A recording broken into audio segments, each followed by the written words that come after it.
SSC এবং দাখিলের শিক্ষার্থীরা, তোমরা যারা এসএসসি এবং দাখিলে যারা এমসিকিউ যেহেতু আমাদের এখানে এমসিকিউতে আমাদের বেশি সমস্যা হয় এবং আমাদের এমসিকিউতে সময় থাকে কম, আমরা দেখব কোনো একটা পার্ট থেকে আমাদের অনেক রকম জ্যামিতি আসতে পারে, অনেক ধরনের আমাদের এমসিকিউ আসতে পারে। এই একটা পার্ট থেকে আমরা অনেকগুলো এমসিকিউ করতে পারবো হচ্ছে খুব সিম্পল সিস্টেমে। যেমন ধরো আমাদের এরকম একটা ত্রিভুজ দেওয়া থাকে, এটাকে বলা হয় সমকোণী ত্রিভুজ। তাহলে এই কোণটা হচ্ছে কি আমাদের এখানে হচ্ছে সন্নিহিত বাহুদ্বয়ের একটা কোণ, আর এই কোণটা যেহেতু সমকোণ এটাকে বলা হচ্ছে সমকোণী ত্রিভুজ।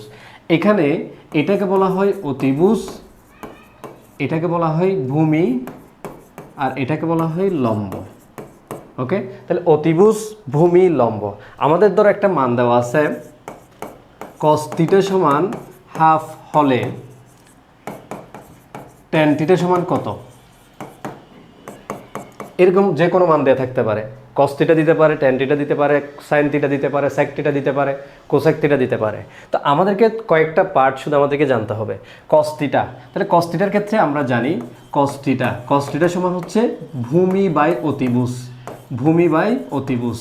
cos θ সমান হচ্ছে কি ভূমি বাই অতিভুজ। তার মানে আমাকে যে মানটা দিছে সেখানে ভূমি হচ্ছে 1, অতিভুজ হচ্ছে কত 2।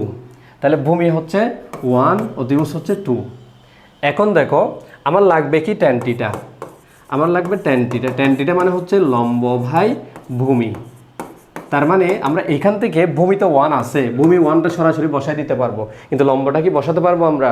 এখান থেকে লম্বের তো কোনো মান আমরা পাইনি, তাহলে লম্ব বসাতে পারবো না। ওকে, তাহলে এখন লম্বটা আমরা কি করব? লম্বটা আমাদেরকে বের করতে হবে। কিভাবে বের করব? আমরা পিথাগোরাসের একটা উপপাদ্য আছে যেটা সমকোণী ত্রিভুজের ক্ষেত্রে আমরা বসাই, সেটা হচ্ছে অতিভুজ স্কয়ার সমান লম্ব স্কয়ার প্লাস ভূমি স্কয়ার।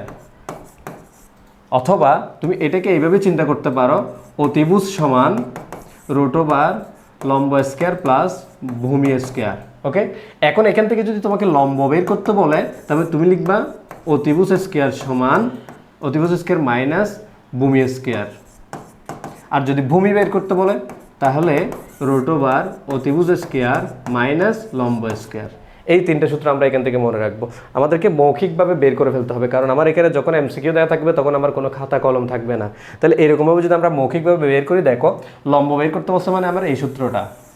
তাহলে অতিভুজ স্কয়ার, অতিভুজ মানে 2, 2 দুগুণে 4, ভূমি হচ্ছে 1 বিয়োগ 1 এর উপর স্কয়ার থাকলে 1, তাহলে 4 থেকে 1 গেলে 3, এটাকে বর্গমূল করলে হচ্ছে √3। তাহলে এখানে আসবে √3, অর্থাৎ আমরা tan θ এর মান পাবো √3। এখন দেখো এখান থেকে যদি আমাদেরকে cot θ এর মান বের করতে বলে, cot θ এর মান বের করতে বললে সোজা cot θ এর মান হচ্ছে আমাদের tan θ হচ্ছে লম্ব বাই ভূমি, আর cot θ হচ্ছে tan θ এর উল্টা, ভূমি বাই লম্ব, ভূমি বাই লম্ব। তার মানে 1/√3, এটা হবে 1/√3। আমাকে sin θ বললো, sin θ বললো হচ্ছে sin θ সূত্র হচ্ছে লম্ব বাই অতিভুজ, লম্ব বাই অতিভুজ। তাহলে অতিভুজ হচ্ছে 2, লম্ব পাইছে আমরা √3/2, এটা হচ্ছে। তো এখন দেখো sec θ বলছে, sec θ cos θ সমান হচ্ছে আমরা বলছি ভূমি বাই অতিভুজ। cos θ সমান যদি ভূমি বাই অতিভুজ হয়, sec θ সমান হবে অতিভুজ বাই ভূমি, sec θ সমান হবে অতিভুজ বাই ভূমি। তাহলে অতিভুজ বাই ভূমি হলে আমরা এটাকে বরাবর উল্টাই দিব, 2/1। এটা হচ্ছে আমাদের sec θ।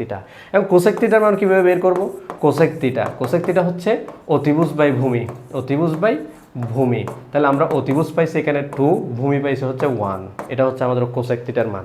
তার মানে এখানে আমরা কি দেখলাম, একটা মান দেওয়া ছিল আমাদের, একটা মান দেওয়া আছে, একটা মান থেকে আমাদেরকে এখানে আমাদের সমকোণী ত্রিভুজটা দেওয়া টোটালি আমাদের দেওয়া থাকবে না। আমাদের যদি এরকম মান দিয়ে দেয় সমকোণী ত্রিভুজ দিবে না। আর অনেক সময় আমাদেরকে সমকোণী ত্রিভুজ দিয়ে দিবে, তখন সমকোণী ত্রিভুজের ক্ষেত্রে আমাদের অতিভুজের মান কত, ভূমির মান কত, লম্বের মান কত, এগুলো আমাদেরকে বলে দেয়। তাহলে বলে দিলে তো আমরা যদি এই সূত্রগুলি, তাহলে তোমাকে মাথায় রাখতে হবে tan θ সমান হচ্ছে কি লম্ব বাই ভূমি, cot θ সমান হচ্ছে ভূমি বাই লম্ব, sin θ সমান হচ্ছে লম্ব বাই অতিভুজ, আর cosec θ সমান হচ্ছে কি অতিভুজ বাই লম্ব, এই ভূমি অতিভুজ বাই লম্ব। এটা cosec θ এর সূত্র হবে অতিভুজ বাই লম্ব।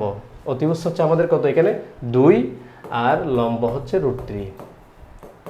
ওকে, আর cos θ সূত্র হচ্ছে কি ভূমি বাই অতিভুজ, sec θ সূত্র হবে অতিভুজ বাই ভূমি। এইটা থেকে আমরা অনেকগুলো এমসিকিউ এখানে সলভ করতে পারবো। সবাই ভালো থেকো, সুস্থ থেকো।